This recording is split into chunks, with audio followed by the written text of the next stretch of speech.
Hola, ¿qué tal? Espero que estéis muy bien. Bienvenidos al informe mensual.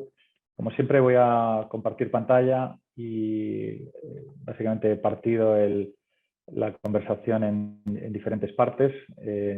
La primera, para aquellos que se incorporen por primera vez, voy a hablar de lo que es el marco genérico del concepto antiburbuja y el proceso de inversión. Para pasar después a ver el rendimiento, el posicionamiento y reequilibrio de las carteras, de nuestras estrategias. Y vamos a continuación a ver la volatilidad, el valor relativo entre diferentes clases de activos. Veremos a continuación el concepto de falsa diversificación, la construcción de carteras y cómo encajan las antiburbujas dentro de una cartera más diversificada. Y a continuación pasaremos a varios temas muy importantes a nivel macro, como es el mercado de la energía, un riesgo de cola muy importante, China, evidentemente con la situación muy complicada y la posibilidad, en mi opinión, de un riesgo enorme a nivel global. El problema que tienen los bancos centrales un poco atrapados entre la inflación y las burbujas que han creado y una situación en la que las expectativas de inflación se están acelerando y, en mi opinión, puede dar lugar a la pérdida de control de los bancos centrales. Y por último, y para finalizar, hablaremos un poco sobre quizás algunas burbujas o antiburbujas y hablaremos en detalle sobre el oro, las cripto y los US Treasuries, ¿no? Los bonos del tesoro, hasta qué punto son defensas o no lo son. En ese sentido, vamos a empezar con el concepto de antiburbuja y básicamente me gusta empezar con el concepto de George Soros, ¿no? Él habla de burbujas como activos que están artificialmente caros en base a una creencia, quizás una creencia falsa, de forma que es una situación en la que el emperador, digamos, está desnudo, ¿no? Lo que yo he hecho ha sido pues, generalizar el marco de Soros y decir, bueno, pues las creencias falsas distorsionan la realidad, pero no solamente con valoraciones artificialmente caras, que llamamos burbujas, sino que también podemos tener valoraciones artificialmente baratas, que es lo que llamo yo una antiburbuja. Así pues, estamos hablando de valoraciones que es una cuestión de tiempo, que se revaloricen, y una forma un poco extrema de value. En segunda dimensión diría, las burbujas y antiburbujas son como imágenes distorsionadas de espejo, de forma que por construcción el momento en el que la burbuja explota es el mismo instante en el que la antiburbuja reflota. Se trata en cierto modo de un proceso, podría ser un antivirus o un antimisil, es un proceso antiburbuja, es un proceso de defensa contra estas burbujas.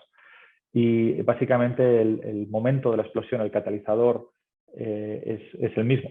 Por lo tanto, es una cobertura bastante eficiente. En tercer lugar, el concepto de risk premium, ¿no? Hasta qué punto hay valor en ser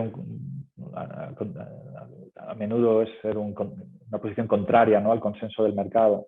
Algo que puede ser bastante duro durante tiempo, pero al final puede pagar de forma muy potente, ¿no? En ese sentido, uno de los ejemplos que más me gustan siempre es el de la bolsa, en este caso es el S&P y el VIX, ¿no? Como índice de volatilidad.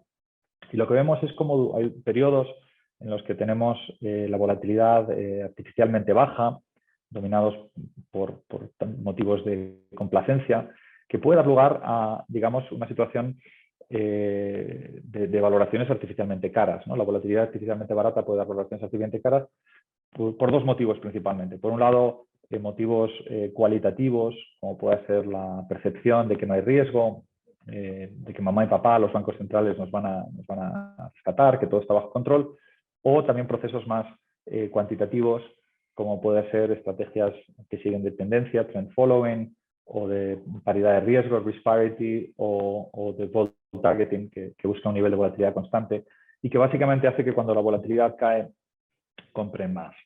Y viceversa. Entonces, lo que vemos es que hay periodos en los que cuando la volatilidad sube, básicamente se producen liquidaciones forzosas, situaciones de pánico. Y lo curioso de todo esto es que, lo irónico, es que los seguros financieros tienden a ser lo más baratos cuando más los necesitamos. Es decir, momentos como en la actualidad, en la que la bolsa está muy elevada, pues los seguros financieros están muy baratos, ¿no? Vamos a ver de forma un poco más genérica el marco, quizás es una hoja resumen, y yo diría que el tema principal es que no existen milagros, ¿no? No se pueden resolver problemas simplemente imprimiendo papelitos y con más deuda, ¿no? No estamos resolviendo el problema, ¿qué estamos haciendo? Bueno, pues en primer lugar estamos dándole una patada a la lata, ¿no? Estamos retrasando esos problemas a través de deuda, estamos pasando el problema de una generación a otra, estamos, en cierto modo, engordando la situación y aumentando el riesgo, ¿no?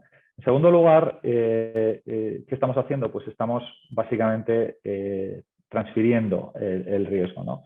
Principalmente cuando un país utiliza políticas monetarias y fiscales agresivas, puede devaluar su moneda para buscar una ventaja competitiva.